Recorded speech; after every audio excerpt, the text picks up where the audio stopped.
Biology, prophecy, creation and evolution, intelligent design, marriage, family, child rearing, the millennial generation, trends in society, politics, economics, business, religious liberty, the Constitution, public policy, foreign policy, military policy, tensions in the Middle East, abortion, homosexuality, pornography, sexual ethics, media, technology, history, and America's godly heritage. We talk about anything that affects your faith, your family, or your freedom. So don't go anywhere, because Point of View starts right now.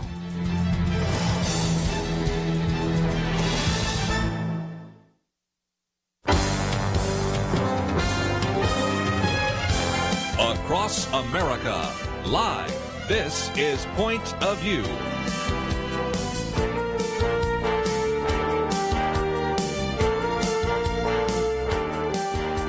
And now, your guest host for Point of View. And welcome back to Point of View. I'm Debbie Georgatos, having so much fun sitting in for Kirby Anderson. And I mentioned before the break that we have a guest joining us this hour. I want to give you just a little bit of his background because I can't wait to have him share with you his latest book as well as his insights about the situation with North Korea and their development of nuclear weapons and how President Trump is handling it. But our guest joining us in a moment is Fred Fleitz. He has 25 years of national security expertise. He's currently with the Center for Immigration Studies, but his experience over the national security years includes with the CIA, the DIA, the State Department, the House Intelligence Committee. He was chief of staff to John Bolton under George W. Bush. And when he served on the House Intelligence Committee staff, he was the expert on the Iranian and North Korean nuclear program. So we're going to be talking with a real expert. And I'm doing this, of course, because, as you likely are aware, President Trump is going to be apparently sitting down with the North Korean dictator shortly, or at least communicating with him, talking about the nuclear threat that North Korea faces and what we're going to do about it. So I believe we have him online. Hi, Fred. Hey, Debbie, good to be here. So glad you are here. Okay. Well, I want to start with this. I think, I've talked about this in my show, America Can We Talk, before, and Kirby Anderson, the regular host, has talked about the situation in North Korea. But I want to start with this. Some people were critical of President Trump when he began speaking about the North Korean dictator and calling him Rocket Man and kind of poking at him when he, for example, President Trump responded when there was a statement out by the North Korean dictator, we have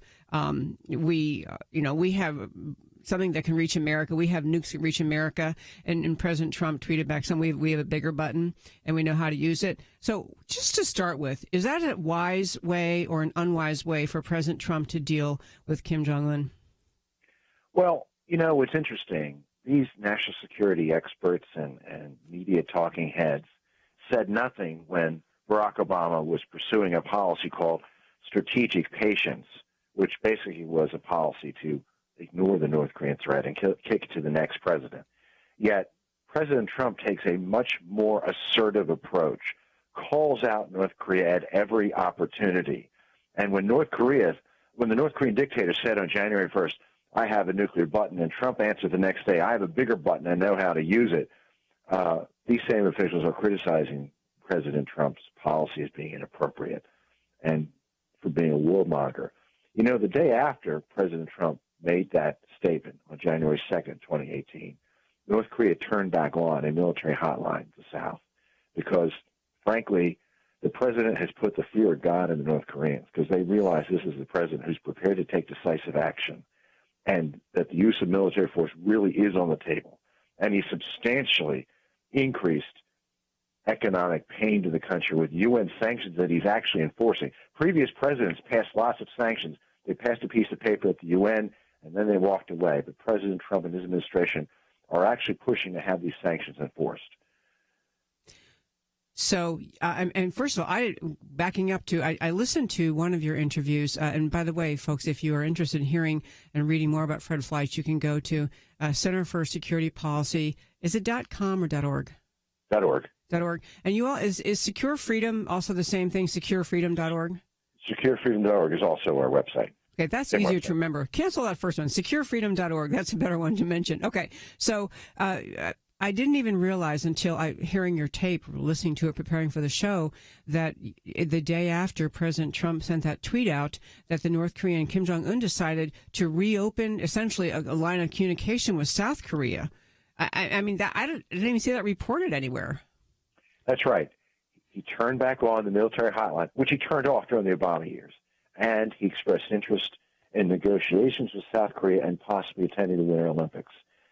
And a major South Korean newspaper, as well as South Korean President Moon, both credited President Trump and he calls it extreme pressure, President Trump's extreme pressure policy to get the North Koreans to at least change tactics. You know, Debbie, I don't think they're sincere. I think this is a ploy to get more time to develop their nukes and missiles and to ease the pressure. But at a minimum, the president has forced North Korea to change tactics and to begin negotiations. I do love that, and I'm in support of what President Trump is doing. I think that it's just we didn't get too far with our strategic patience. How much, that is the next thing I want to get to, is how much did North Korea do during the President Obama years with when our strategic patience strategy was in place? How much did North Korea do in developing the nuclear weapons? Well, my new book is titled The Coming North Korean Nuclear Nightmare, What Trump Must Do to Reverse Obama's Strategic Patience. And I try to describe why the North Korean nuclear missile programs are such a severe threat and how this threat really surged during the Obama years. And we're talking about a huge increase in the capabilities of its missiles. I mean, North Korea in 2017 for the first time tested ICBMs. Some of them, and I have a map in the book that shows that two of them could hit the continental United States. One probably could strike the entire continent of North America. And this is bad stuff. And this is all during the Obama years. There were numerous indications that North Korea's missile and nuclear programs were surging. Yet the Obama administration was obsessed with getting a nuclear deal with Iran. And, you know, we hear that Obama had a leading from behind policy in the Middle East. In Asia, he was AWOL. There was no U.S. policy. The North Koreans took advantage of that and advanced their nuclear missile programs with basically no significant response from the U.S. So, because I'm thrilled that you're saying all this. I can't wait because I've listened to your tape on securefreedom.org. And again, you mentioned your book, but I want to mention it also. The Coming North Korea Nuclear Nightmare, What Trump Must Do to Reverse Obama's Strategic Patience. And you can go to that website and you can listen to the video I did, and then you can also actually read this book in a PDF online. And I have ordered one. I can't wait to actually have it and mark it up and put stickies on it. But back to what we're doing in North Korea, you see people criticize President Trump, but he is for being a warmonger. But actually, what Obama did during the era of strategic patience, of being AWOL in that part of the world, was make America and the world less safe because he failed to challenge North Korea. Is that right? And look, let's in fairness acknowledge that other presidents were unsuccessful with North Korea and were also taken advantage of, including the George W. Bush administration. In the second term of that administration, they were obsessed with getting a nuclear deal, and they looked the other way on a lot of instances about North Korea's nuclear program that North Korea did not want to account for. For example, North Korea was supposed to provide a complete and accurate accounting of its nuclear program before we would reward them. It provided an accounting that was false and fraudulent, and we rewarded them anyway. It took them off the state-sponsored terror list, which I might add President Trump has put them back on. But what Obama did is so much worse because the gains in North Korea's nuclear and missile programs were immense during the Obama years, and President Obama did nothing about it.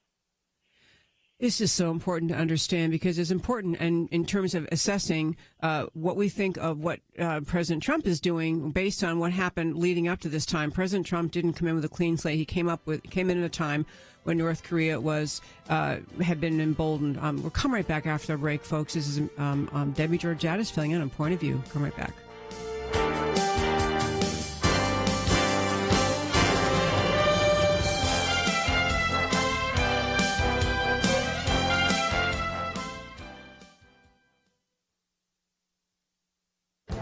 This is Viewpoints with Kirby Anderson. You know, Shelby Steele is a senior fellow at Stanford University's Hoover Institution and an African-American author and commentator. Recently, he was reflecting on the stark difference between the civil rights movement and the current liberal marches and protests. He says, unlike the civil rights movement of the 1950s and 60s, when protesters wore their Sunday best and carried themselves with heroic dignity, today's liberal marches are marked by incoherence and downright lunacy. Hats designed to evoke sexual organs, poems that scream in anger yet have no point to make, and a hysterical anti-Americanism. He says not only is there a stark contrast between the two, but there is also what he calls a lostness to the liberal marches. In the past, shame had a purpose. It was to expose racism, Jim Crow, and segregation. It was to remind Americans that we had a moral duty to right past wrongs and to fulfill the unfulfilled aspirations of the founders. He argues that today, shame has weakened. Liberal activists call the president and anyone who voted for him racist.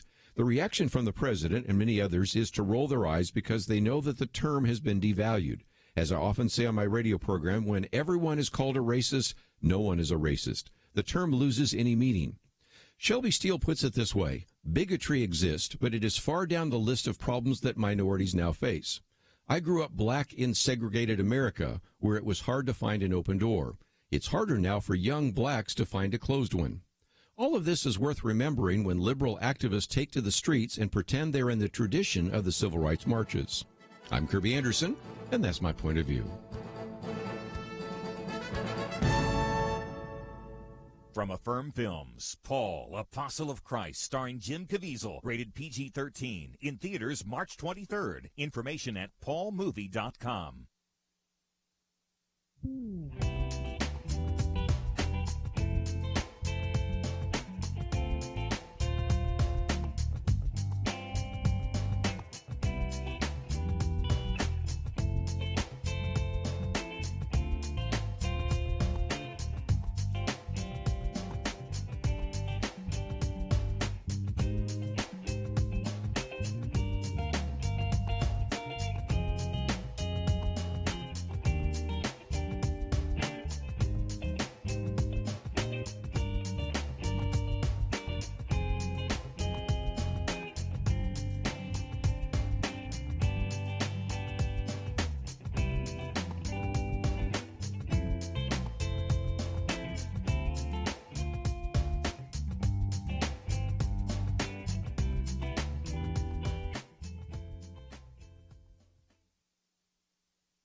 You're listening to Point of View, your listener-supported source for truth. And welcome back to Point of View. I'm Debbie Georgatos. I have my trusty friends who listen to me on radio and then text me.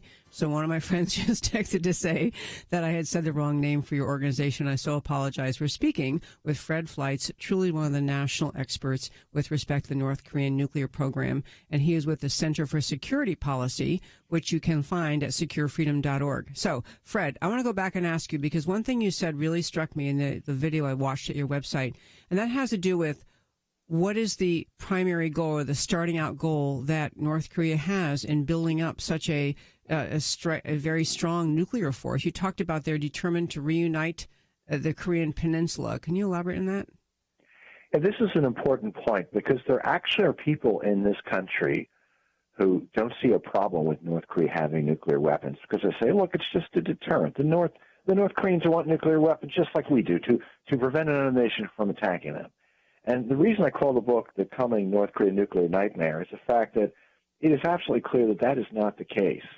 North Korea, according to the U.S. intelligence community, has 60 nuclear weapons and is building more every year. It has a huge arsenal of missiles. It's developing ICBMs that can strike the United States, submarine-launched ballistic missiles that will carry nuclear warheads, solid-fueled missiles that can be hidden and launched at a moment's notice, and we would not be able to detect their satellites. Debbie, this is not a defensive force. This is an offensive force.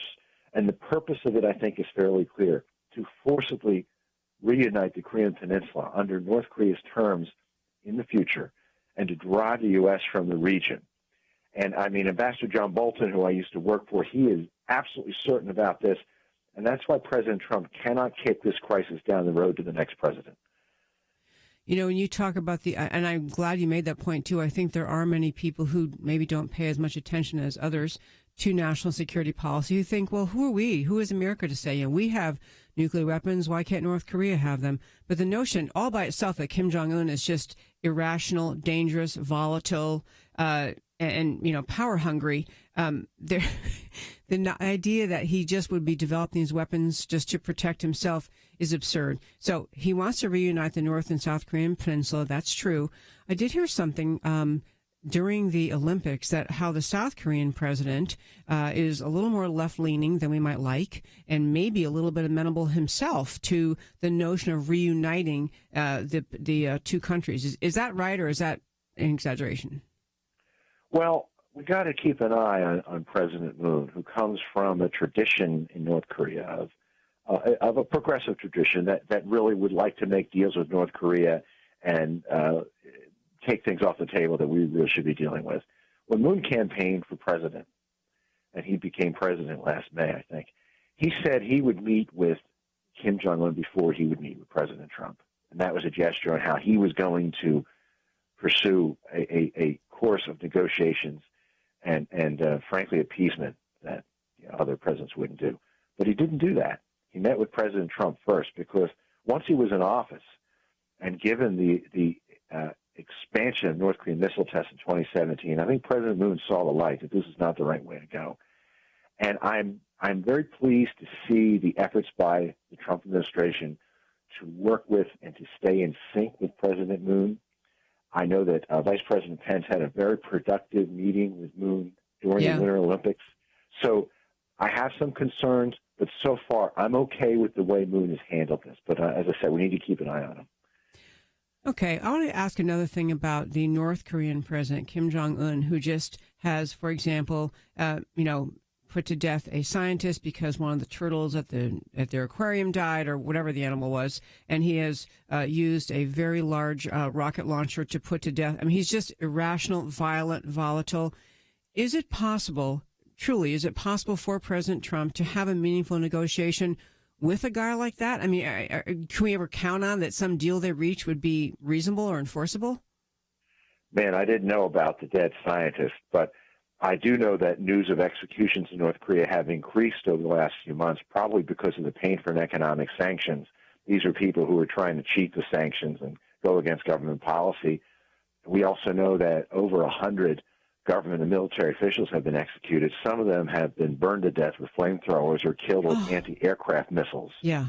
This is Kim Jong-un. This is the kind of guy he is. We also know that his stepbrother was executed by North Korean agents at an airport in Malaysia using a chemical weapons agent that was wiped on his face by two Thai women who were tricked into being agents for North Korean intelligence office. This is an evil man and an evil regime.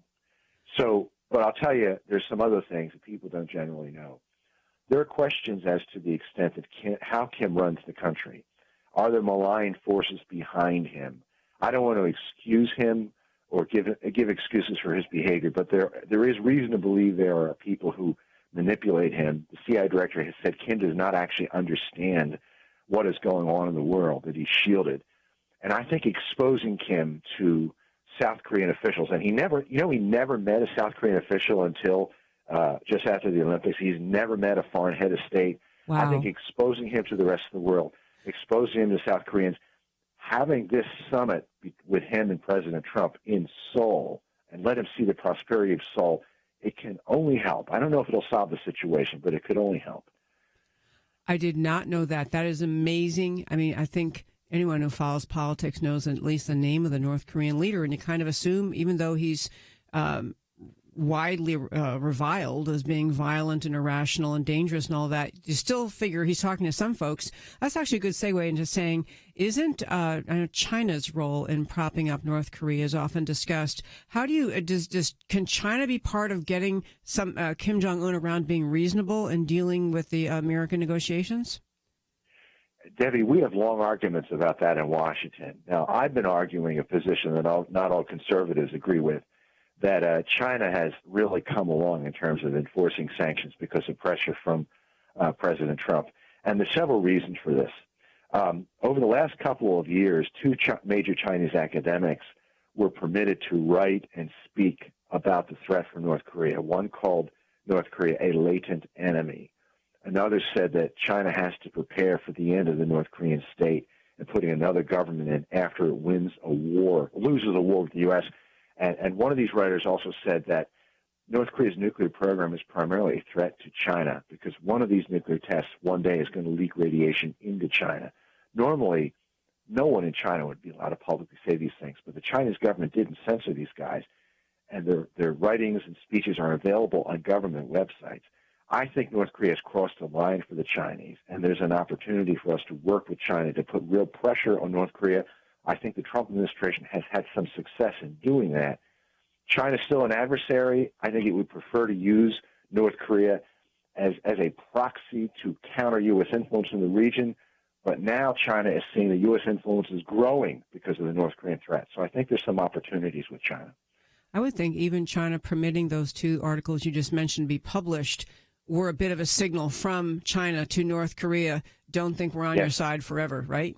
That's right. I think that's exactly right. I mean, as I said, this is just never done. They never, basically, these professors would have been arrested in another era. But I think the possible hydrogen bomb test in September 2017, which caused multiple earthquakes and real fears by China that radiation seeped into the country, I think this shook up the Chinese leadership. And as much as they want to limit U.S. influence in the region using North Korea, North Korea is a threat to China's security and health. And I think that's a card that the U.S. is successfully playing. You know, we only have just a minute in this segment, but has China up until now been pretty much propping up the North Korean regime? Would you say that's accurate? Absolutely true. And President Trump has been great in pointing this out. He noted that there was a 37% increase in North Korea-Chinese trade in the first quarter of 2017 when basically things were still running under the policies of the Obama administration. Not only is it propping it up, it's been massively cheating on UN sanctions. There's still some cheating. There's no doubt of that. But the situation has changed substantially. And China has the power, I think, to shut down the North Korean regime if it wanted to, because it is North Korea's regime main trading partner. Okay, I got to say, on this whole subject of Kim Jong-un, I mean, I read enough scary, creepy things about him. I don't know if there's any way to answer it, but I honestly cannot fathom that even if Trump meets with Kim Jong-un and gets to a deal that we all think is amenable, and he says, okay, we're going to cut back on nuclear program, whatever we're going to do, I don't think unless we have inspectors on the ground throughout North Korea, kind of nonstop. My fear is both we can't trust them to comply with whatever they set up. But then secondly, the mental health of the leader of North Korea is so much in question that I don't know how we'd be sure we're even talking to someone sane who could commit to what could follow through what he commits to. So one more break. We're speaking to Fred Fleitz of the Center for Security Policy about North Korea. Lots more to come. Don't go away.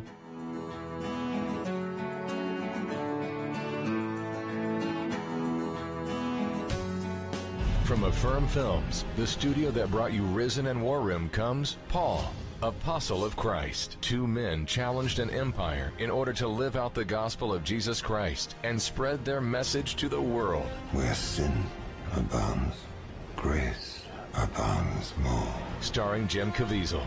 Paul, Apostle of Christ. Rated PG-13. May be inappropriate for children under 13. In theaters March 23rd. More information is available at paulmovie.com. Few of us get the chance to really make a difference, but today you have an opportunity. The question is whether you will seize it. Becoming a Truth Team partner with Point of View magnifies your impact in this generation and perhaps for many to come. When you stop what you're doing and call us or give online, you invest in hard work that has changed lives and communities for 45 years. Grab this opportunity. Call 800-347-5151 or visit pointofview.net/team. Don't let this opportunity pass by. Join the team and make a difference. 800-347-5151 and pointofview.net/team. Point of View will continue after this.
You are listening to Point of View. The opinions expressed on Point of View do not necessarily reflect the views of the management or staff of this station. And now, here again, your guest host for Point of View.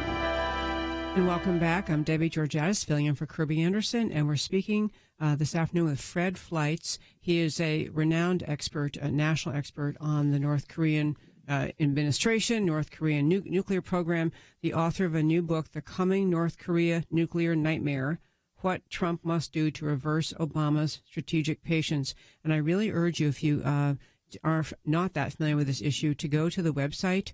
I always go to centerforsecuritypolicy.org, but you can go to securefreedom.org and click on and listen. Just put in the search there and listen to this interview, the short summary that Fred Fleitz, an interview or an exchange he had on that website about this case, and then read this book. It's just, it's fascinating. I want to turn now, Fred, to talk about the position of the Secretary of State. And during the Obama years, there was something you said, I had no idea this had occurred, but that Hillary Clinton, when she was serving as Secretary of State, was more fixated, or maybe with Obama, more fixated on getting the Iranian deal done and kind of let the North Korean situation flounder a little bit. Is that accurate? Yeah, there's no doubt about that. And I have some sites in my book on how the strategic patience policy came along, and one of them was a deliberate decision by Hillary Clinton to not allow more than one set of major negotiations to be taking place at one time. Now, the Obama administration desperately wanted a nuclear deal with North Korea, and it made several attempts to get one, but the North Koreans were so hostile, and I think they made a determination that if they struck a deal with North Korea, while they were also striking a deal with Iran, this would be more pressure than they could bear, and in dealing with Congress. They couldn't possibly get both deals through, so I think they decided to concentrate on the Middle East and on Iran. And also, the Arab Spring took place, the attack on the U.S. consulate in Benghazi. I think these are among the reasons why the Obama administration simply didn't pay any attention to Asia during its time in office.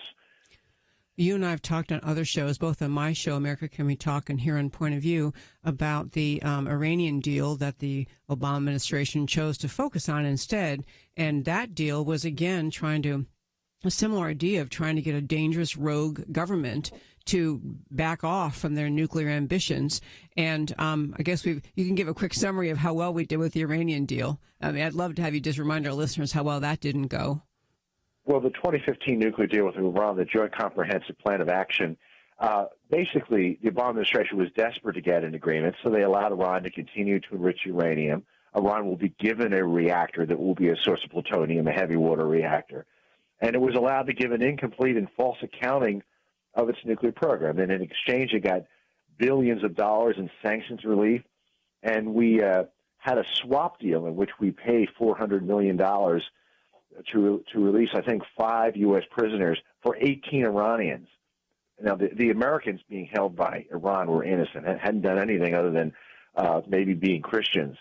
But these Iranians were all arrested for violations of laws to sell missile and nuclear parts to Iran. I mean, they were all guilty as hell. But that was part of the price that the Iranians demanded to get Barack Obama his legacy nuclear deal with Iran, which I think has made the world much less safe. Oh, for sure it has. So back to Secretary of State, I noticed everyone saw recently that President Trump chose to release Rex Tillerson as Secretary of State and to replace him with Mike Pompeo. And I don't know if you know him to me, the Secretary of State role, I know that President Trump has to be the one negotiating with North Korea, but the Secretary of State being aligned and on board with taking a firm tact toward North Korea has to be a good thing. So what do you know about Mike Pompeo? Well, I know Pompeo fairly well. I think he was a great director of CIA. He has an intimate understanding of the North Korean and nuclear programs. He's seen all the intelligence. He knows what the threats are. And, it troubles me, Debbie, that we have people in this government, such as Rex Tillerson and H.R. McMaster, the National Security Advisor, who don't support the president's key positions, such as getting out of the Iran deal and calling out radical Islam and the global jihad movement. They both oppose the president on withdrawing from the Paris Climate Change Accord. And my view is, if you hold positions like that, why are you in the government?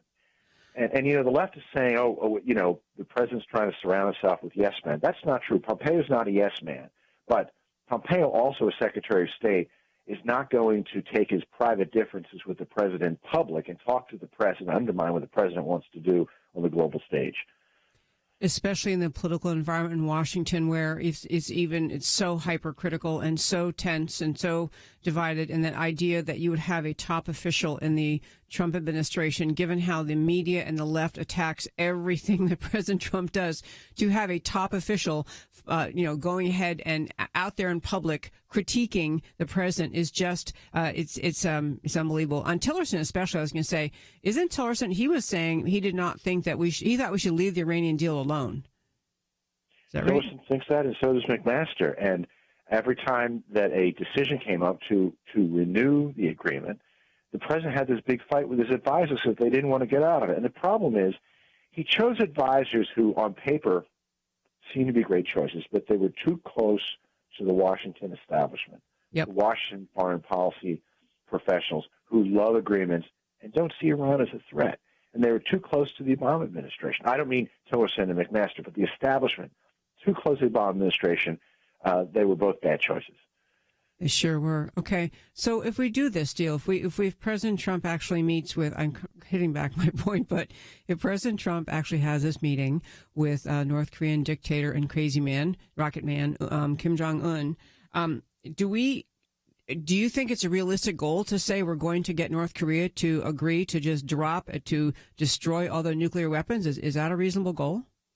This is a very important issue. I think North Korea has a long way to convince us it's sincere, but here's what it has to do.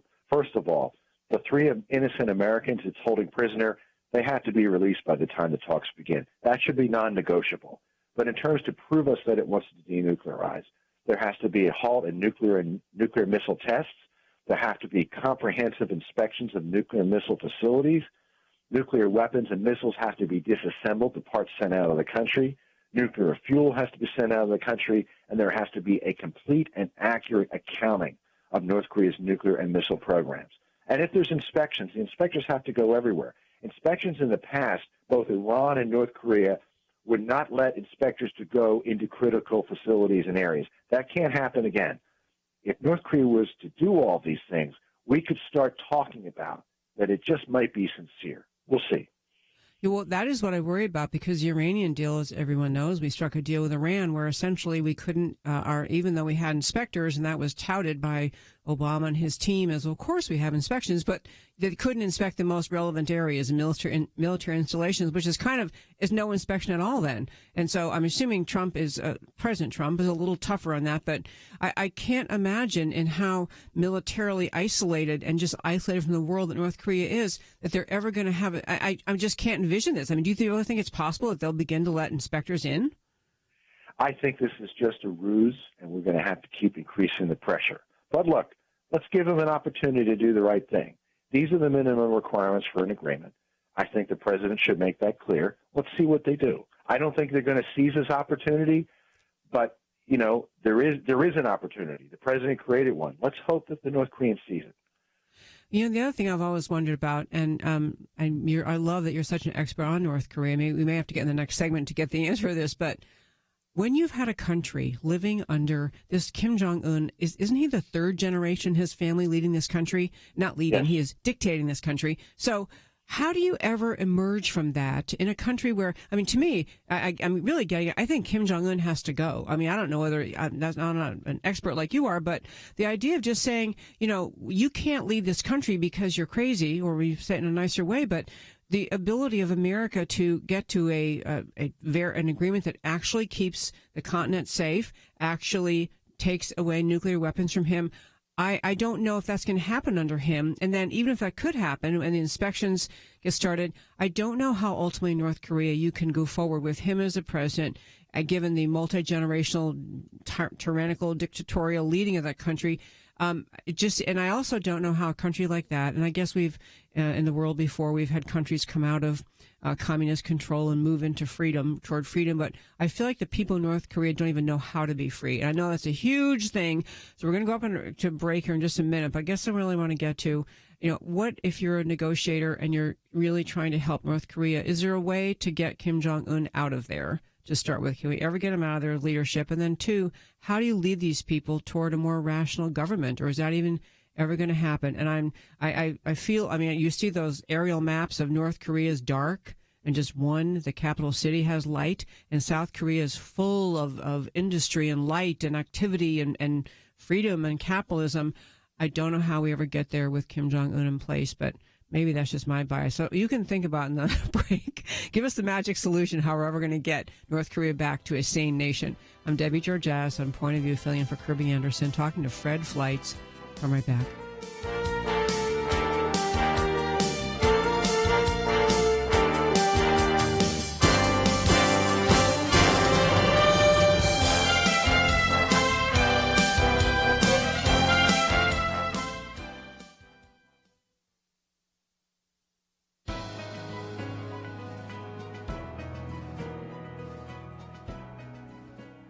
Welcome to the First Liberty Briefing. I'm Jeremy Dice. 2 school boards in Arkansas were told to stop opening their meetings with prayer. Of course, the advice came not from their attorneys or the community the boards represent, but from a secularist group that just doesn't like prayer in public. We have covered the issue of legislative prayer often on the First Liberty Briefing. By now you know that public and legislative prayer has not only been a long-standing part of our country's history and tradition, it has at least twice been upheld by the Supreme Court of the United States. And earlier in 2017, the United States Court of Appeals for the Fifth Circuit gave its approval to school boards opening meetings with prayer. Perhaps these school boards in Arkansas should consider the words of Chief Justice Berger writing for the majority in the 1983 case of Marsh versus Chambers. Quote, "It can hardly be thought that in the same week members of the First Congress voted to appoint and to pay a chaplain for each house and also voted to approve the draft of the First Amendment for submission to the states, that they intended the Establishment Clause of the amendment to forbid what they had just declared acceptable." Unquote. County commissions, city councils, and school boards across America, don't be afraid to pray like the members of the First Congress. To learn how First Liberty is protecting religious liberty for all Americans, visit firstliberty.org. You can learn how to protect religious freedom in the workplace, public schools, your church, the military, and more by downloading First Liberty's free Religious Liberty Protection Kits at firstliberty.org. That's firstliberty.org. If you want hope for religious freedom, go to firstliberty.org.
Now, back to Point of View, your listener-supported source for truth. And welcome back. This is Debbie Georgatos filling in for Kirby Anderson and speaking with Fred Fleitz. Okay, I piled on about 10 questions at the end of the last segment, so Fred, I'm going to get specific and just turn to one to start with.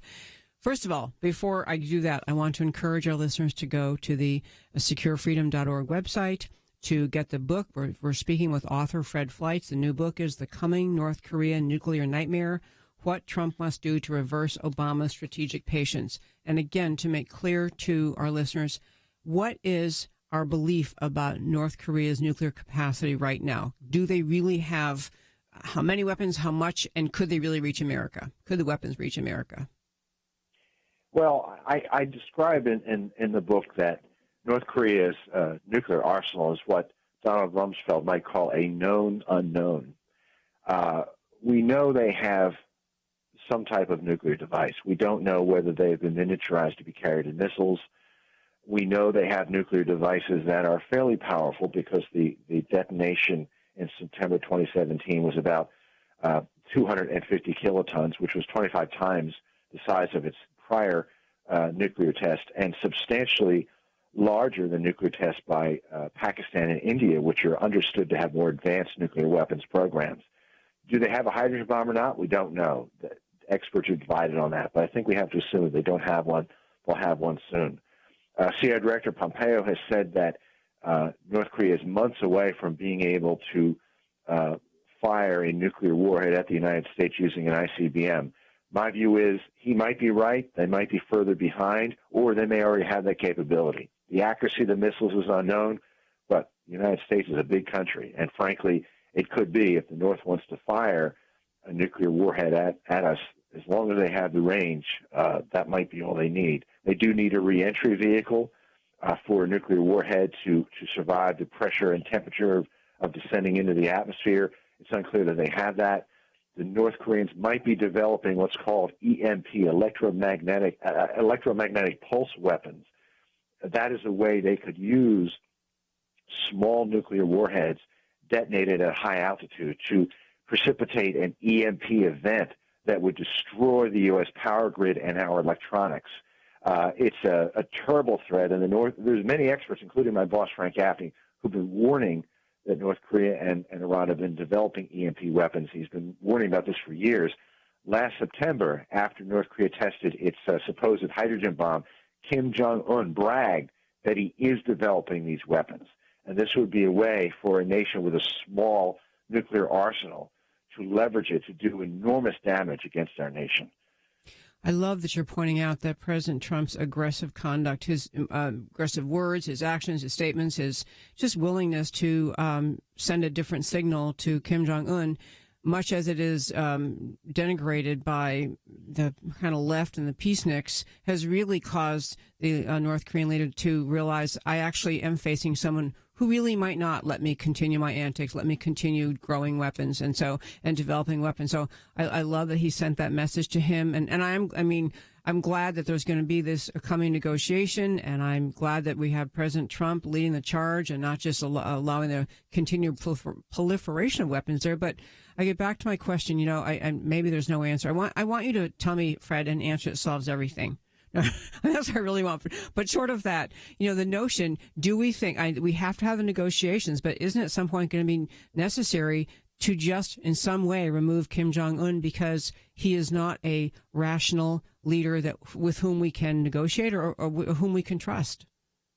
There are many experts, including Ambassador John Bolton, who believe exactly that. There's really no solution to the North Korea crisis without regime change. North Korea is being led by a man and his father and grandfather who are all war criminals, who run concentration camps.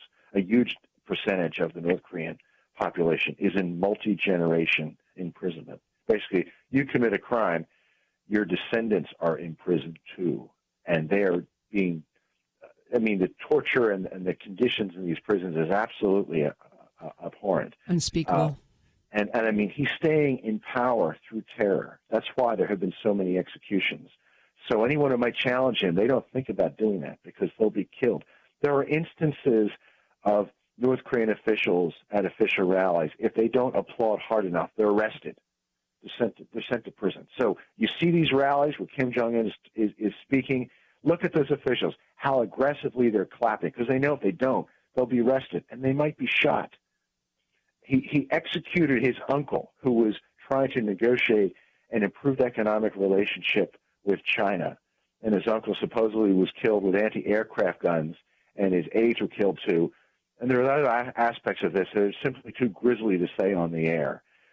So one has to imagine that if North Korea did give up its nuclear weapons and started normalizing its relationship with South Korea and the United States and the world, the people of North Korea would start understanding the backwardness of their society and push for regime change themselves. And that means the end of Kim Jong-un. So there are really serious issues about trying to figure out the logistics of where a real denuclearization plan and where an effort to normalize relations with North Korea, where this actually will end up. Yeah, and the back to the situation with South Korea, there was around the Olympic time, of course, there was a lot of discussion about the relationship between South Korea and North Korea, and the leader of South Korea being interested or a little friendlier to North Korea than maybe some people would like. And I can't recall who it was, but I had an expert on my show talking about that, their relation, and talking in part that really for older Koreans, they still think of themselves as an ethnic identity of Korea. And so the idea of being reunited with the North has an odd appeal. And to me, I wish it was the North Koreans, and maybe they do. Maybe there's a cultural attraction to just to uniting them as a people. But I would hope that the freedom and abundance and prosperity and safety and security and all the good that is robust in South Korea would really inspire North Koreans along to realize we have to remove Kim Jong-un. We have to get rid of this entire regime. And I don't even know, I think about this a lot, maybe obvious, but I don't even know how you if you get rid of him, that individual, what is their line of succession? What happens? What's supposed to happen next under their system when he's a dictator? Actually, that's a quick question. Do you know what's supposed to happen if Kim Jong-un were to drop dead of a heart attack tomorrow? It's understood his sister would probably take over. It was going to be the half-brother who he had executed, but now it looks like it's his sister. It's dangerous to be related to this guy. I should say so. We have had a most amazing conversation, listeners, with with Fred Fleitz of the Center for Security Policy, and you can find it at securefreedom.org, and his new book, The Coming North Korean Nuclear Nightmare, What Trump Must Do to Reverse Obama's Strategic Patience. While you can read it online, I urge you to order it because you want to be able to read it, refer to it, look back to it. It's a vitally important thing, and I'm so grateful that you all are supporting President Trump and his more assertive handling of foreign policy in an era where we face significant threat from North Korea. So, Fred Fleitz, thank you so much for joining me. That's great to be here. Thank you. Loved having you. I tell you, folks, this story about North Korea is among the many where you read things in the media and you think, oh, you're told by the media, my gosh, now President Trump has really, he's caused something bad. Now we're going to have a horrible situation with North Korea. But honestly, he's bringing the horrible situation is North Korea, and the willingness of President Trump to challenge him and bring him to the table we should be enormously grateful. So we're going to go after our break. When we come back after our break, we have somebody you've heard on the show many times before, Dr. Merrill Matthews, Buddy Matthews, changing the subject entirely to tariffs and what to do about the tariffs and free trade questions America has, and the call-in number, which I hope you'll use now. I know we didn't have call-ins going so far today, but 800-351-1212. Love to talk to you, and thanks for listening. Come right back.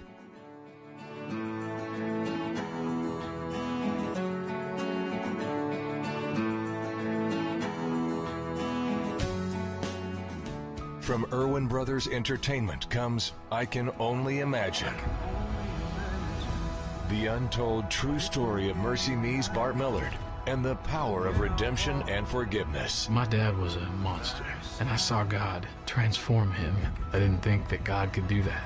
I Can Only Imagine. Rated PG. Parental guidance suggested. Now playing. More information is available at ICanOnlyImagine.com. When you listen to the news, do you ever feel like you're living on a different planet from those presenting the headlines? We've always known there was a subtle bias, but today, it's about as subtle as stepping off a 1,000-foot cliff. The only way to counteract that bias is with the truth. To join the Truth Team at Point of View, your support will educate and encourage potentially millions every day. Don't let lies win. Step up so that lives and our nation can be changed. Join the team at pointofview.net/team or call 800-347-5151. pointofview.net/team and 800-347-5151. Point of View will continue after this.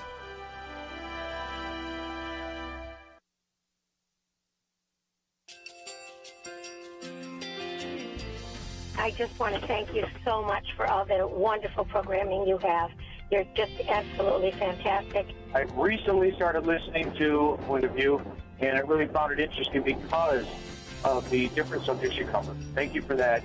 I really appreciate everything that you do in keeping us informed. Thank you, Kirby, for everything that you've been doing. I appreciate all the work that you're doing, advocating for the Word of God. Thank you so much. Point of View, I think, is absolutely necessary because it's a Christian perspective, a biblical worldview perspective, and receive very current, up-to-date information about what is really going on, week to week in our culture, which is changing so rapidly, and yet it's morally sliding backwards.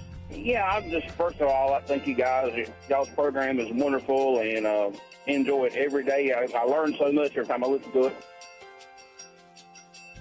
Point of View Radio Talk Show.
Hi, this is Kirby Anderson. You know, each day we take on the tough issues and provide a biblical perspective to them. The topics we cover are wide-ranging.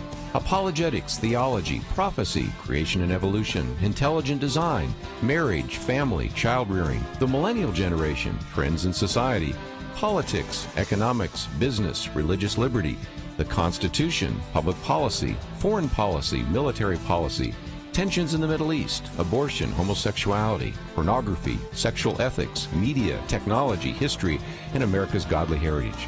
We talk about anything that affects your faith, your family, or your freedom. So don't go anywhere, because Point of View continues right now.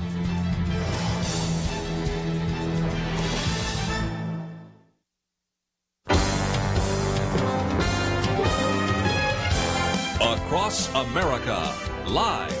This is Point of View.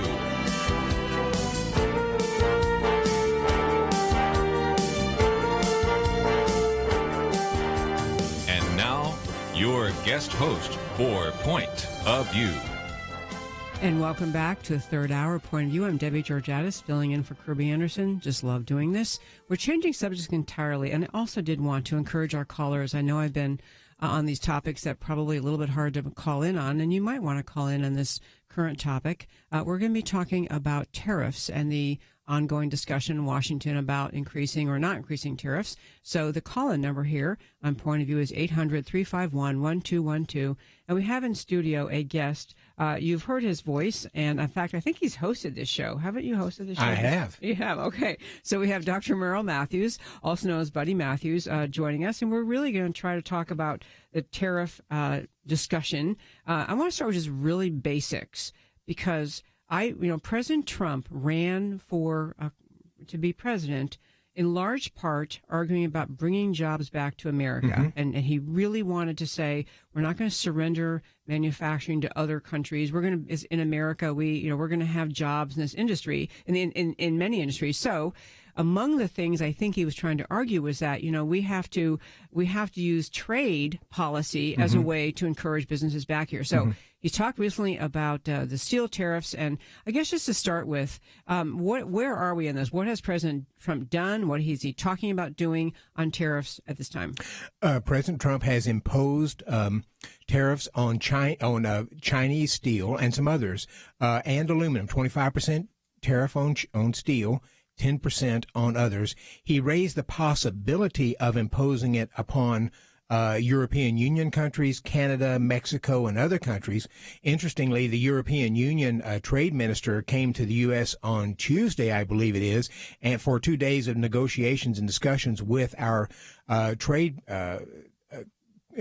our person in charge of trade in the U.S. To try to persuade them not to try to do that on European Union. And my guess is he'll back off of that and on Canada and perhaps on Mexico. But he's really sort of focusing on China. And today, the administration released a press statement saying that they are going to try to look at increasing the tariffs on China, especially on steel and some other products, and also on the issue of what's called technology transfer. That's where the Chinese try to get access to our technology, especially sensitive technology, sometimes by buying companies and saying, okay, you're now part of us. You got to show us all these things you have, the software you have, and so forth, in order for us to be able to use it. That's one way they get that technology. And on intellectual property, that's where companies make products under their brand name, and then you have companies in China duplicating them and selling them as knockoffs or something of that nature. But the intellectual property is a much bigger deal. It's a very big deal for us because so much of what we do in the U.S. is protected by intellectual property, and China has not been a very good player in that realm. On intellectual property, you talk about China using intellectual property developed here. You're talking about stealing it. I mean, it's theft, right. Correct? Exactly. Okay, so that's a great example to start the discussion on tariffs. And, tariffs are basically, we import things to our country and we export things to other countries, and tariffs are the idea that we can have targeted tariffs that say, for example, from China and this kind of product, we're going to charge as you cross the border into America. It's going to we put a charge, which is a tariff that the other country pays. So aren't tariffs a good way, or are they a good way? You're a free market guy. What are tariffs a good way to battle against theft of intellectual property. I don't think they're a great way to do it. What a tariff is a tax on the importing country, people in the importing country. So U.S. consumers and companies that want to buy raw steel will, on those countries that have the tariff imposed, will have to pay a higher price for that, 25% more for steel, 10% more for aluminum on those countries. So it's not a tax on the other country. It's a tax on our consumers. What that's supposed to allow to happen is U.S. steel manufacturers and aluminum manufacturers to be able to have a little bit of an edge, to be able to produce more, raise their prices some, and they do raise their prices. You can make a case in a number of areas where that other countries do things to artificially lower their prices. The government subsidizes. I was going to get to that. The government subsidizes those products. They provide lower taxes or other things of that nature. But we do it also.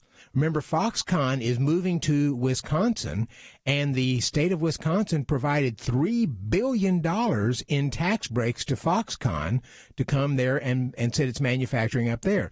Does another company that is competing with Foxconn say, wait a minute, they've got this huge new break now, and we didn't get that break because we're not located in Wisconsin? Okay, is Foxconn moving within the U.S., you mean? Yes, Wisconsin. Okay, but they're moving from out of state into Wisconsin. Right. They're moving from, I think, China. I mean, they're from China, all over. so it is a foreign company. Yes. Okay, that's what I was trying to ask. It is a foreign company coming to Wisconsin. Okay, because we have that, even within the U.S., we have that battle in Texas. Absolutely. Yeah, about whether or not you... And the only point I want to make there is we can criticize other countries for subsidizing and doing other things to promote their products. We do it too. We may not do it as much as they do it, but we do it also. And when you start trying to work all this out and try to create a balance, it becomes very, very difficult because there's so many factors at play. Well, it's very interesting, though. I mean, I'm so glad I want to kind of run through. You have a great, in fact, up at the pointofview.net website is one piece written by Dr. Merrill Matthews, who is sitting here, Buddy Matthews, 5 Undeniable Truths About Tariffs. And it's really good. I mean, I was mentioned Buddy before we got started, in America, when you have, you'll have a non-free market type person look at something, for example, saying, some person who is making his only income from flipping hamburgers or some other job that's low skilled. And you'll hear people say, well, we just have to increase the minimum wage. That will solve everything. Instead of making whatever $8, whatever it is, make it $20, and that'll solve everything. And as all of us, we talked about in this show, and certainly in my show also, the idea that the economy is interrelated. So if you don't raise that in the abstract. Somebody gets $20 an hour for their burger flipping instead of $8, but then everything else falls out as a result. The employer is obviously having to pay the person more money. They've got to make up that money. They're going to raise their prices, or they're going to let other people go. I mean, there's always an impact. And the same thing is true on tariffs internationally. You can't just impose a tariff and think there'll be no attendant consequence flowing from other countries. That's right. And what you're talking about, Republicans and virtually all free market economists have for decades believed that price controls are bad. The minimum wage that you're talking about is a price control. Yes. It's telling employers you have to pay this labor this much. But tariffs are a price control also. It's telling people who buy steel in the importing country, you have to pay this much. You have to pay this much more for the steel that you're buying. So tariffs are they're not only a tax. A tariff is a price control on a product. Okay, I think a smart thing to do, because you've done a great job spelling this out. I'm just going to go through and come back the 5 undeniable truths about tariffs, and then also I want to kind of run through what the arguments are, but also then what is it America should do in response to Chinese conduct in whether they are buying companies and getting their technology, or they are stealing it, or whether they are making knockoffs that are identical and much less expensive for American citizens to buy. What is the right reaction for a free market person dealing with a country like China? So, we're going to all get smart on tariffs in the next hour. Come back after the break. Debbie Georgatos filling in for Kirby Anderson, Point of View.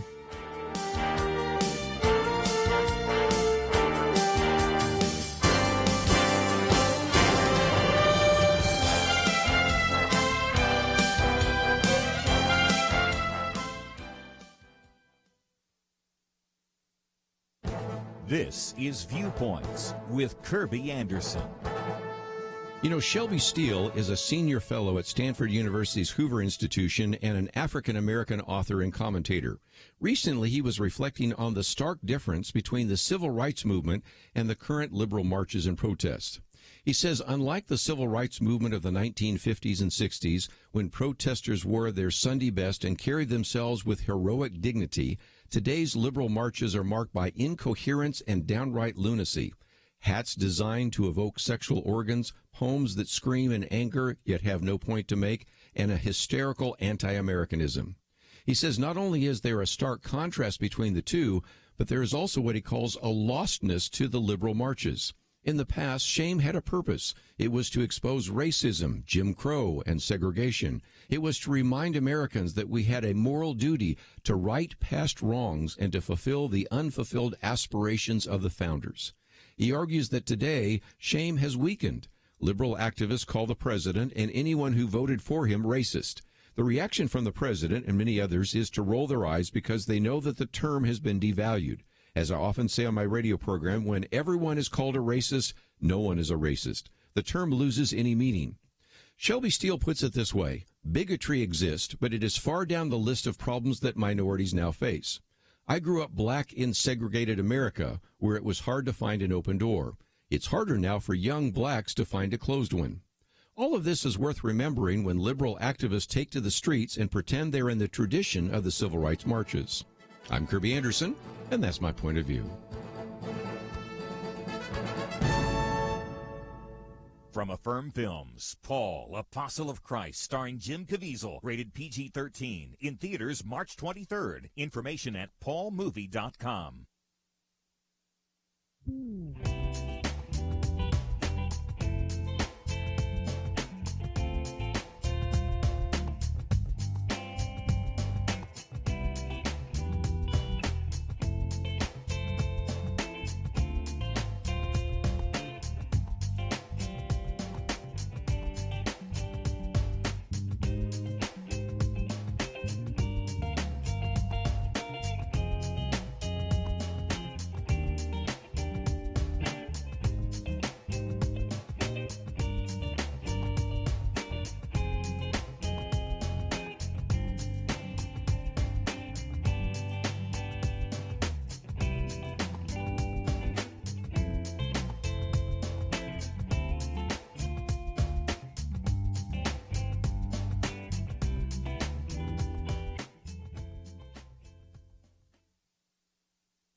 You're listening to Point of View, your listener-supported source for truth. And welcome back to Point of View. As you know, I think we have Dr. Merrill Matthews, Buddy Matthews, in studio. And he is I meant to mention, he's with the Institute for Policy Innovation, IPI. It's IPI.org is the website. It's .org, yes, right? IPI.org. Yeah, and if you ever, honestly, if you're ever wanting to understand any issue, a policy issue related to America, there's just amazing stuff on that website. In fact, several of the things we're going to talk about today are on the IPI website. The 5 undeniable truths about tariffs, and this was a great caption. In fact, I talk about this on my show, but tariffs don't drain the swamp, they are the swamp, and then the Trump conundrum. So we're going to get to all those, but I want to start, we were just talking in the break and decided one thing that might be a good idea to just get our handle on why we're talking about tariffs and why they matter is just kind of, if you could, Dr. Matthews, give us a history in America of what, how tariffs, that people are acting like Trump is just, doing some new crazy thing about imposing tariffs. And many people know what the Smoot-Hawley history, but tell us how tariffs function in American history. When the country started, there was no income tax. The country largely funded itself by tariffs. So that was the primary source of income for the federal government initially. The tariffs started declining a little bit with Andrew Jackson as they tried to become a little more aggressive on being able to trade. The South didn't like tariffs. It wanted to export cotton and so forth. The North, as it became more manufacturing, did like tariffs, and there became this challenge that led us to the Civil War. After the Civil War, we became an industrial economy, and we began to lower tariffs. That seemed to be the role that we were doing. By the time we get to around 1930, though, the stock market crashes happened. during that time, Republican and Democrat were, the Smoot-Hawley legislation was looking at imposing a wide range of tariffs on a lot of things. Republicans used to be strong tariff supporters in the early 1900s. Herbert Hoover signed that legislation in June 1930, and so Congress started micromanaging tariffs on all kinds of products coming into the country. No, most people don't think it actually caused the Depression. It might have exacerbated the problem because it really shut down trade as other countries started imposing tariffs on our products.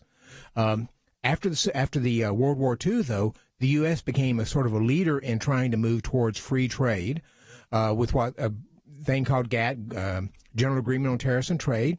For the next several decades, countries were generally lowering their tariffs, trying to increase free trade. That expanded with the creation of the World Trade Organization in 1995. So for the last several decades, 50, 60 years, generally economists, Republicans, free market people have said low or no tariffs is the best way to go. Donald Trump came in and has shifted us back to sort of the 1930s thinking.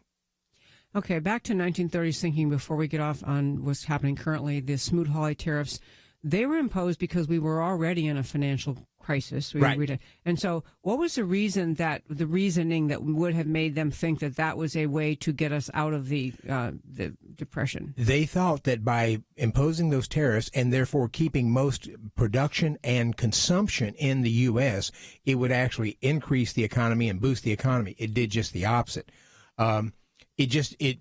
Doing that just is not good economic policy. There may be reasons why you want to do it with certain countries, and one of the reasons why they created the World Trade Organization was to have a place to go if a country was dumping their products, manipulating currency, and doing other bad things. It gave you a place to go to try to get a hearing on that, and the Trump administration has highlighted the fact that it has appealed to the WTO on several occasions in the last year, a little over a year, to try to get them to address some of the things, and has won some of those arguments. Okay, so World Trade Organization, anyone part of that agreement can go and argue about what the conduct of some other trading partner. Exactly. Okay, so I want to go through your 5 undeniable truths about tariffs. You've been talking about tariff as a tax. I think but you can quickly say, I mean, the tariff just always seems like it's to people who haven't, maybe don't think about these things that much. It just seems like a way to get back at the bad guy, the other country that's doing something wrong. But why is a tariff a tax to the American? Exactly. We think of tariffs as somehow they're punishing the other country. And it may a little bit if we don't buy their product. But a tariff is a tax on the importing country. So U.S. consumers will pay the tax on the product that they are on steel and aluminum that's coming in. Okay, so the American citizen who used to buy the whatever it was coming from China is now paying the same price they did plus whatever the tariff has imposed. Right, exactly. Okay, so what does Regent say tariff is inflationary? What do you mean by that? A tariff is inflationary. Inflation is when you take a product or service and you artificially increase the price without actually increasing any productivity, quality, or anything else. So the minimum wage we were talking about a minute ago, if you say this person was making $10 an hour and now by government we're going to make that person get $15 an hour, there's no evidence that that person is actually producing more or contributing more value. Yeah, you've just raised the price of it, and that becomes inflationary. And so that's. Cars can be cars prices may go up, but they may be giving us more stuff, GPS and other things, more safety products and so forth. It's sometimes hard to tell what's inflation and what's increase in quality and so forth. But a tariff and minimum wage legislation are specifically inflationary because they just artificially increase the price. And the other thing, back to the individual on the with respect to minimum wage and imposing a larger salary, that person discovers soon that everything they want to buy has this inflationary thing, meaning everything else goes up. So you have not increased their buying capacity because prices get raised. You have more money, but things cost more, so you're really not benefiting. Yeah. Right. Now, defenders of tariff will say all you have to do is just you don't buy that tariffed product. You don't buy it, and therefore you're not having to pay it. So for American people, if you want to buy American-made steel, you're not having to pay the tariff. Problem there is steel, American-made producers of the thing that's coming in, that's getting a tariff on it, automatically raise their prices. So you're paying more for the product that you're getting, even from American producers. You may not be paying as much as the tariff, but you're paying more. In addition, you can't always buy the American-made product. I mean, we don't produce as much steel in the U.S. as we used to. We import an awful lot of it. So if the steel manufacturers take 2 or 3 years to ramp up, and companies out there that need steel now, car makers, military and other things, they may very well have to pay the inflated price with the tariff just because there's not enough U.S. production to meet the need. Okay, this is just really great. I'm going to go back and listen to this and take notes. But next one is, and you already kind of alluded to a tariff as a government-imposed price control. It's just same. Exactly. It's the government saying how much employers or individuals have to pay for a product. Okay, a tariff is crony capitalism. What happens here, even if you can make the case that there are bad players out there, as soon as a tariff is imposed, everybody and their dog who's producing something here that wants protection, either because there's a problem out there or because they can't produce as good a product as somebody else at the same price, go to Washington and say, we need to have you protect us for this reason or that reason, the other thing. So you get all these people, all these industries going to Washington, checkbook in hand, writing out checks to the PACs and so forth. And so they're essentially trying to get Washington to protect their industry. Like I said, some cases there may have some valid arguments. In many cases, it's just we want to be protected because we don't want to have to keep our prices as low as them. We don't want to have to compete, and that becomes that. Donald Trump said he wanted to drain the swamp. That is the swamp. It is, yeah, absolutely. Okay, and then you also say a tariff's biggest impact is downstream. Downstream, right. President Trump is doing this to protect something like 140,000 steel manufacturers. But there's 6.5 million companies with employees that buy these products and use them in theirs. So you end up passing these price increases on to all the other companies. Wall Street Journal had a piece just a few days ago about the first layoffs. People who make kegs, steel kegs for various products. Let's say they've been buying American steel. They're going to have to lay off a third of their people just because they can't compete anymore if they buy the American steel. And that is being attributed directly to the tariffs. Directly to the tariffs. Okay, so this is a good example when you think that tariffs, you just kind of, that'll fix them. Our economic enemies or competitors are not being fair, and so a tariff just seems like, but that's an amazingly direct, specific result of Americans losing jobs. And, it's a kind of funny thing on tariffs. I'm really glad to have us talk about it and understand them from just as a part of the economic whole. And when we come back from the break, there was some news today about what President Trump announced related to China. And I do want to, right, and this is news while we were sitting here talking, so I definitely want to hope that when we come back, Buddy Matthews can explain this to us. Also want to encourage you to go to the website, pointofview.net. Every story we talked about all day today relating to North Korea and World Down Syndrome Day and what Robert Mueller is really up to in creating new laws that aren't really laws, and what we're talking about now, tariffs. So go to pointofview.net to read those links. I hope you will. And also, Point of View has Outlook Magazine, and their latest article is on trade and tariffs.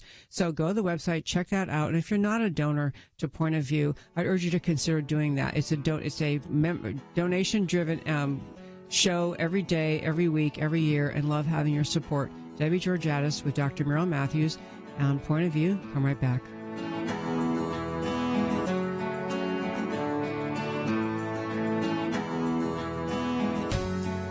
From Affirm Films, the studio that brought you Risen and War Room, comes Paul, Apostle of Christ. Two men challenged an empire in order to live out the gospel of Jesus Christ and spread their message to the world. Where sin abounds, grace abounds more. Starring Jim Caviezel. Paul, Apostle of Christ. Rated PG-13. May be inappropriate for children under 13. In theaters March 23rd. More information is available at paulmovie.com. Few of us get the chance to really make a difference, but today you have an opportunity. The question is whether you will seize it. Becoming a Truth Team partner with Point of View magnifies your impact in this generation and perhaps for many to come. When you stop what you're doing and call us or give online, you invest in hard work that has changed lives and communities for 45 years. Grab this opportunity. Call 800-347-5151 or visit pointofview.net/team. Don't let this opportunity pass by. Join the team and make a difference. 800-347-5151 and pointofview.net/team. Point of View will continue after this.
You are listening to Point of View. The opinions expressed on Point of View do not necessarily reflect the views of the management or staff of this station.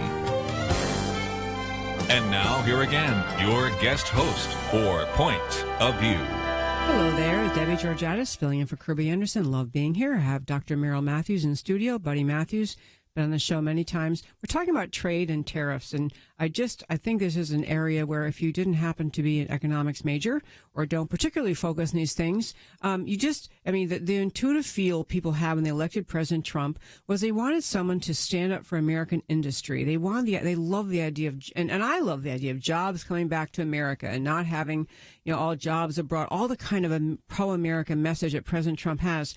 But all these policies and ideas that flow from that sentiment end up being measured by their success or failure against the laws of economics. And many laws of economics, kind of like gravity, you can ignore it and not believe in it, but it's still right there controlling you. It's just like gravity, laws of economics. So it just is what it is. And so it's better to understand them and work within them. So I want to talk, we were talking in the break about the many ways to go. And one thing we hit on was just talking about the notion of a trade imbalance, which everyone hears that term. We don't like that, that China doesn't buy our stuff. We buy too much from them. They should buy more of ours or something like that. Or we should stop buying so much of theirs. And you were going to talk about kind of what that whole theory and the concept of balance of trade or lack thereof means. Right. So for the listeners, this is a lot in economics can be reduced down to what happens in a household. It'll be similar. So in your household, you have money going out that you buy where you're paying for a house or you're going to the grocery store or something like that. You spend money, but you also have money coming in. So there's two sides to that. You got money going out, you got money coming in. Ideally, at the end of the year, these two accounts balance. That is, the money that you have coming in equals how much you spent on goods and services out there, plus any money you might have saved. Or if you borrowed money, it's in there as well. But those two accounts balance. They balance. Well, in the balance of payments, it's similar. So what President Trump focuses on is how much money Americans spend on buying other companies' products. Now, so we have a trade deficit. We buy more manufactured goods than other countries buy from us. We actually have a services surplus. That more countries buy our services than we buy from other countries. When you put them together, it's roughly about a $500 billion deficit there. The flip side of that is those countries take the money and they bring the money back to the U.S. and do things. So, as an example, you and I go out, maybe we buy a Toyota or a Honda. That money goes to Japan. Japan turns around and builds a plant here.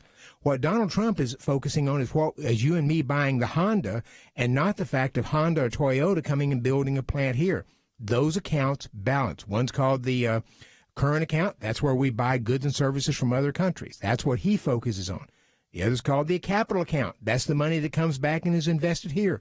Those two accounts balance. And so economists really don't worry about this very much. And the bigger issue... They don't worry about trade imbalances. No, they don't worry about trade imbalances because the accounts, if you look at the other side of the ledger, it balances. And so Donald Trump just focuses on the one side. The irony here is that when the country is doing better, when the U.S. is doing better economically, as we have been over the past year and a half or so, when it does that, we tend to buy more goods and services. Just as if you're making more income, you tend to buy more goods and services out there. So the trade deficit that he focuses on tends to go up when the economy is doing really well. And this creates a problem for Donald Trump. He wants the economy doing really well. He wants the trade surplus going down. In fact, it's the trade deficit is probably going to go up when we have more money. But I would, as I point out, that money is coming back as countries out there invest in the U.S. with that money that we've given them. Okay, so flesh out a little bit. Suppose you mentioned the way things balance, that Toyota comes back to America and builds a plant here. What if they don't? I asked you on the break, but elaborate here too. What do you mean if they don't come back in forms of a Toyota plant in America? How does that money come back? They have dollars. By and large, you can't spend dollars in Japan. So they have the money. They buy our debt with it. That's one way the money comes back. Okay. They come and invest and buy companies, or they come and build companies here. So the money is circular, and it comes back to the U.S. And so when we buy more, the other countries invest more in the U.S. And And that's why I say there's two sides of it. Now, you may ask the question, why are other countries more competitive so that U.S. consumers are buying more German products, European products, and that type of thing? I would argue taxes is a part of that. And there's restrictions and regulations as a part of that, which is why I would argue that the best thing Donald Trump has done is sign that tax reform legislation. That tax reform legislation lowers our taxes and our corporate income taxes. It makes our companies much more competitive, and I think you'll see a lot of the problems that he's concerned about actually being addressed in the next few years as our taxes come down for corporations. You know, you mentioned regulation, too. There's been tremendous effort on the Trump administration to reduce unnecessary, burdensome, redundant regulation, and that will, too. So back to the tax thing, so the companies here that pay less taxes, so they have more money to spend, can either expand. Two things. Number one, they pay less taxes, so they have more money to spend, but they also are able to charge less for their products. Right, So they can lower the price of their products, and that makes them more competitive. When you lower the tax rate from 35% to 21%, you allow the companies to be much more competitive on a global basis. Okay, this is so great. I hope you all are taking notes out there. This is really good because I do think, there's just kind of a gut level. People want to think the world is fair or that America is being treated fairly, and that somehow it seems like it hasn't been. And Donald Trump he really got a lot of passion out of America about just the idea of just standing up for what's right about America. But and that should be defended. But I want to go back to China, and if you could explain what was the announcement that President Trump made today about China. They released a statement today, a press statement, and President Donald Trump is standing up for American innovation. And it addresses issues of China. He's proposing some additional tariffs on China. He wants the administration to look at these. He wants to take comment on it. He also says he wants to address what he calls, quote, China's discriminatory technology licensing practices. What that means is a Chinese company may say, we want to merge with the American company. But to do that, we need the American company to give us their software, their trade secrets and other things so that we can work together with it. That transfers technology to China that we may have that they may not have, and it's one way for them to get the technology transfer rather than just buying it outright. So especially in some sensitive areas, has to do with military and other things, the Trump administration's pulling back on that. But couldn't America handle that just by not? I mean, it is the choice of private industry in America to permit this Chinese purchase of their. As I understand it, China may say to the company they want to merge with, we won't do the merger unless you give us that technology. Now, if you're a company that's struggling, looking for somebody to buy you, then think of the Weinstein Company. That's a service company. They're looking for somebody to buy them. If you're going to buy them, you're going to get control over the various products, the films they've made and so forth, the copyrights and so forth. But there's a lot of companies out there, computer companies, software companies, and other things where there is technology, and that's one way the Chinese try to get access to our technology. Does China permit America to buy in and take hold of their companies, or they're all just no. their own country? It's a one-way street. It's a one-way street, and Trump wants to address that, and that's a fair thing to at least consider at the World Trade Organization. Okay, the other argument about China, especially that I mentioned on a break too. I believe it's a Wall Street Journal editorial, but making the point, and we may not get to finishing this during this segment, but making the point that over the last decades, we have in America had such a trade deficit with China that we have essentially been bolstering their otherwise communist economy. We have made more prosperity over there. We have not allowed China to suffer from the evils of communism, which the economic system, the socialistic economic system, is really skating along because we're buying things from them, and that perhaps our buying so much from China is really enabling or empowering the communist government. There is another problem with the way we compute these things. That is, take the iPhone. The iPhone has several components made in various places. They finally go to China. China puts them together. China ships them to the U.S. China gets the full element of the trade there and buying it, even though China may have spent a lot of money on that. So if you, it's just the way we sort of track these things, and it may not be that much money going to China because so much of the money had gone to other countries as well. in the process of creating the iPhone. So this is a very complicated process, and it's not easily understood by when you pull all those elements together. Yeah. We are, I will tell you, I have a thought about wanting, I dislike socialism so much. We talked about it in my show and this show, the whole concept of having the government control the means of production, whether it is through absolute ownership or just regulation and tax, and the idea that we help the Chinese government perpetuate socialism and their repression of their people.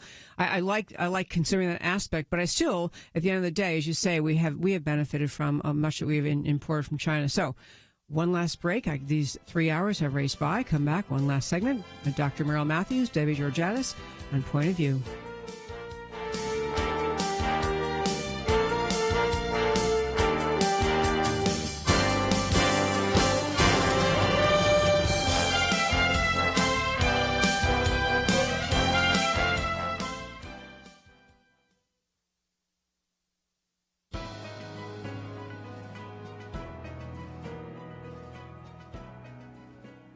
Welcome to the First Liberty Briefing. I'm Jeremy Dice. 2 school boards in Arkansas were told to stop opening their meetings with prayer.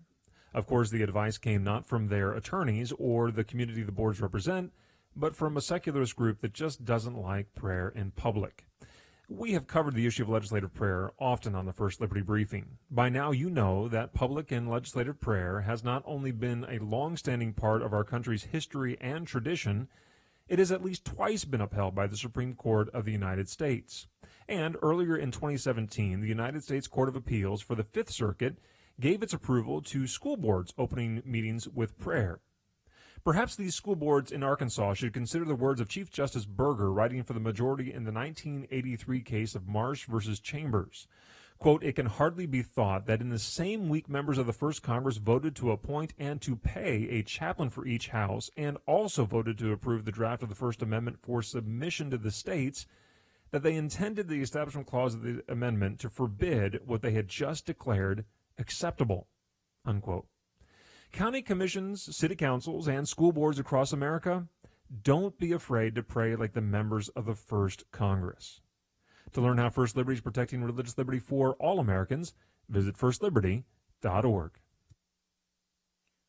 You can learn how to protect religious freedom in the workplace, public schools, your church, the military, and more by downloading First Liberty's free Religious Liberty Protection Kits at firstliberty.org.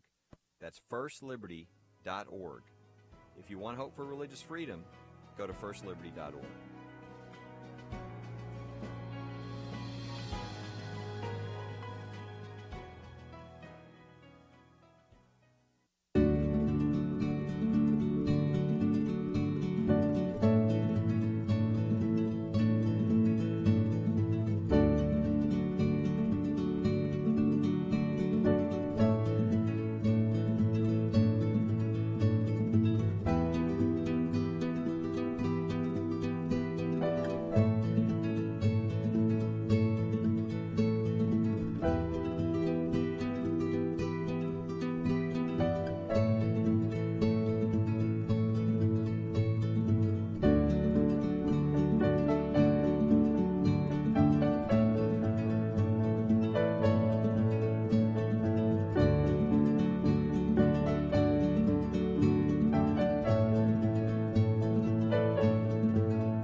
Now, back to Point of View, your listener-supported source for truth. Okay, this is Debbie Georgatos. I'll make a pitch for my radio show before we go back to our final segment. My show is called America Can We Talk? It's on Sunday evening, 6 to 8 p.m. Central Time, and it is on in Dallas. It's on Salem stations in several cities. Here in Dallas is on 6:60 a.m., but you can also, if you're watching this show on Facebook Live, you can watch my show on Facebook Live. It's America Can We Talk, Sunday, 6 to 8 p.m. Central Time. We just talk about all issues touching on preserving the greatness that is America, the unique, great country, America. And you can go to our website, americacanwetalk.org, and our Facebook page with lots of conversations about what's happening in America and all sorts of issues. Love to have you tune into that. So, but back to Point of View. We're talking, it's interesting, I was mentioning Dr. Matthews is here, Buddy Matthews, and we're talking about various issues relating to trade.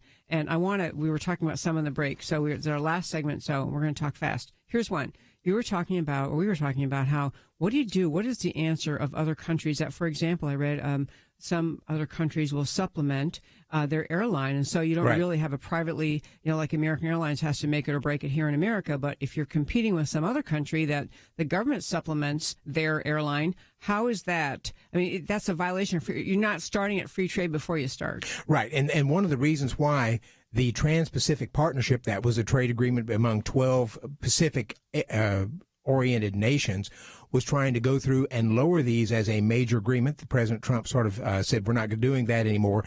There are so many areas, several of the U.S. airlines have said some of these other countries are subsidizing their airlines and their flights, making it harder for us to compete. Yep. So that's, but the tariffs and subsidies are so massive and so diverse, it's hard to know. So I'm reading from the Wall Street Journal from a few days ago. The Wall Street Journal says with the U.S. imposes levies of up to 350% on some tobacco products, such as snuff, and up to 32% on some cotton. Europeans tend to support their citrus growers with 34% tariff. Japan has huge tariffs on rice. They've been lowering those over the years, but that's a protected group in there. The European Union imposes a 10% tariff on U.S. cars coming there. We end up imposing about a 2.5% tariff, so we're significantly lower, and that's something Trump has made an issue of. So you've got all these products.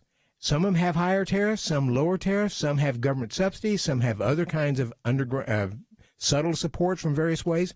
So trying to do the trade agreements is very, very difficult, which is why Trump says, I'm going to go to bilateral, two countries, and that allows, because we're the biggest player in the economy, and we have more power than anybody else. Everybody wants access to our markets. So I think President Trump may be successful in trying to get better agreements as he does this. I think that's at least possible. That was one thing I guess I said in my own show, but I love the idea of bilateral trade because, if you have you have numerous nations involved, if you think one particular player is in some way doing something really wrong, and you want to get at them, you're stuck with all the other countries. But bilateral, especially bilateral with China, if they're all the things that people are concerned that they do, I'd love to be able to I think it gives us more power. And also, I thought I had the impression that when President Trump began speaking about this, it was during a campaign as well as now, but that we had over time allowed America to be taken advantage of in our bilateral agreements and our multilateral agreements. We had not been protective of enough of the American worker, that there had been too much of a concession or a surrender to other countries in our trade deals. Was that accurate or fair? Or? I think that depends upon the agreement out there. The Trans-Pacific Partnership dramatically lowered a lot of tariffs. We've pulled out of that. They're moving forward and they're going to go ahead and do it themselves. But it dramatically lowered a lot of various tariffs. And every country has its own various industries, agriculture, manufacturing that are able to get in there and for whatever reason. As I mentioned, rice in Japan, that's been a staple for that country forever. So the rice farmers have very important political clout there, and they've been able to keep high tariffs on there. Sugar in the U.S. has kept high tariffs on there. We do it in a number of areas. It's very hard to be able to get to. It is difficult to work through all of these and try to get them all lower. It just seems like it's a morass of past history, regulations, past deals. All true, absolutely. Yeah. And so you wish I've had this thought about the federal, frankly, all federal laws. You like to wipe the slate clean and just start over. With tariffs, I mean, and maybe the only way to do that is one country at a time, one deal at a time. But you'd like to, regardless of what the history was, you'd like to start moving forward. If you're going to be, advocating for American jobs, you like to be doing one-to-one trade deals and kind of get rid of the morass that's out there. Is that possible, or is that ridiculous? It will be a challenge, but because most economists sort of agree with that, most economists would rather us move to low or zero tariffs, and because they feel like it's a tax on us, it makes us pay more for foreign products. Hong Kong, Singapore, there's actually 4 or 5 countries that have no tariffs whatsoever. They don't impose any tariffs on anything. Switzerland is another one. So if they don't impose tariffs, do they expect from their trading partners that reciprocity in that they don't? Not necessarily, because from that standpoint, they would say, look, we want you to lower your tariffs on our products, but we don't necessarily want our consumers to pay more just because you're charging our manufacturers a tariff on our manufactured products. So if you see tariff as a tax and you want to be a low tax area, you take those tariffs off there because you want your consumers to be able to buy products at the lowest price possible. Okay, let's go back to 1992. Ross Perot. He had, this is one question. I'm having a friend text me during the show these questions, but this is interesting. Ross Perot, 1992, talked about the giant sucking sound pulling U.S. manufacturing jobs offshore via NAFTA. 25 years later, was he right? The jobs went offshore. I would argue it had more to do with taxes and regulations that we were imposing on companies. For instance, in the U.S., you had to make car manufacturers have to make little bitty cars they're very efficient in order to meet what we call the CAFE standards. They're miles per gallon that the government imposes on that. Those cars aren't profitable. What's profitable is SUVs and trucks. So a lot of the manufacturers put those cars off in, say, Mexico and other places in order to be able to try to make something off of it because they made so little profit on it. So there's a number of factors there. So the U.S. regulations in part were the problem. Absolutely. And taxes. And taxes. Wow. It's a complex area. And, I do think I generally speaking, like to think of America as a noble, ethical country. And I'm not perfect, but but we try to do good things and to have policy be fair to Americans. And this has been, this whole tariff discussion is, as I say, it really resonates with a lot of Trump voters who got behind him because they thought he was kind of reasserting America's place in the world, America as a good country, tired of the criticism of America. So I think he's made some headway in the emotional appeal of some of this, but that's why I'm so glad you could join us today and talk about the practical outcome of tariffs, which are like taxes. You're about a minute here. Well, just remember, just like we like Toyota building a manufacturer in the U.S. and hiring U.S. people, Mexicans buy a lot of our products, and including cars and trucks. So we would be building those down there anyway, just because we want them to buy our products. But it doesn't. In many cases, these decisions are made because of taxes and regulations. And as you saw, once Trump made this change in the tax, a number of those countries said we're bringing some of those workers back and making it here because it's now profitable for us to do it. Gotta love it. Buddy Matthews, thanks for coming in today. Thank you. Okay, this is Debbie Georgatos having a blast filling in for Kirby Anderson. Point of View. Definitely go to the pointofview.net website. Links to everything we talked about.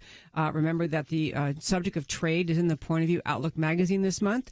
If you're not doing anything Sunday night between 6 and 8 p.m. Central Time, please tune in to my show on Facebook. And you, Buddy Matthews, you're often written up, or you are with IPI, so IPI.org to read anything that you have to say on this subject. Exactly. Okay, thanks for tuning in, folks. We'll talk to you tomorrow.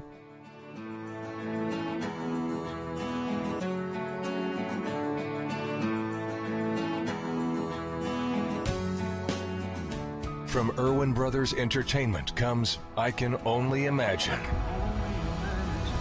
The untold true story of Mercy Me's Bart Millard and the power of redemption and forgiveness. My dad was a monster, and I saw God transform him. I didn't think that God could do that. I Can Only Imagine. Rated PG. Parental.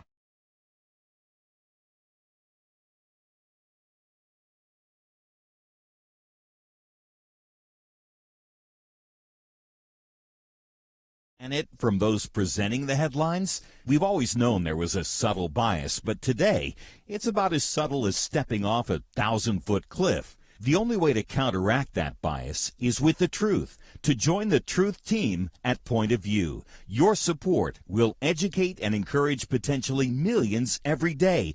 Don't let lies win. Step up so that lives and our nation can be changed. Join the team at pointofview.net/team or call 800-347-5151. pointofview.net/team and 800-347-5151. Point of View is produced by Point of View Ministries.